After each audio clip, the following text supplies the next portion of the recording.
ఆంధ్రప్రదేశ్లో కొత్త మార్పులు రాబోతున్నాయంట. ఇది నేను చెప్తుంది కాదు.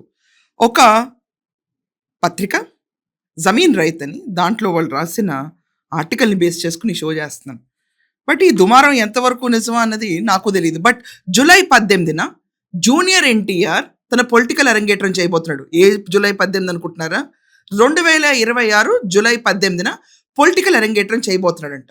అంటే ఎలా అంటే ముందు సామాజిక సేవ ఇవన్నీ చేస్తూ తనని ఎక్కడికక్కడ ఫ్యాన్స్ అసోసియేషన్ బిల్డప్ చేస్తూ 1 సంవత్సరం పాటు ఏ పొలిటికల్ స్టేట్మెంట్ చేయకుండా లాస్ట్ 2 ఏళ్ళు ఎన్నికలు ఉన్నాయి అన్నప్పుడు తన పొలిటికల్ పార్టీ పేరు పెట్టి విస్తృతంగా ప్రచారం చేసి ఇక మన జూనియర్ ఎన్టీఆర్ పొలిటికల్ అరంగేట్రం చేసి ఈరోజు ఆంధ్రప్రదేశ్లో టీడీపీ, వైసీపీ, జనసేన, బీజేపీ ఇన్ని పార్టీలు ఉన్నాయి. దీంట్లో కూటమి కింద మనందరికీ తెలిసిందే బీజేపీ, జనసేన, టీడీపీ ఉన్నారు. అపోజిషన్ స్టేటస్ లేకపోయినా ఒకే ఒక అపోజిషన్ పార్టీ ఉంది. అది మనం చూసుకుంటే వైసీపీ. కాంగ్రెస్ పార్టీకి యాక్చువల్లీ పాపం వాళ్ళ ఓట్ బ్యాంక్ తక్కువైంది.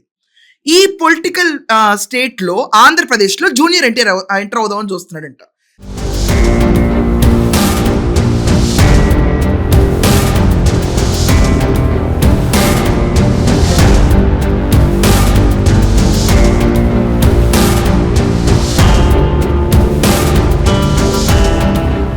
ఇక్కడ ఏంటి చరిష్మా పాయింట్స్? ఒకటి, వాళ్ళ మామ అతను వైసీపీ వ్యక్తి,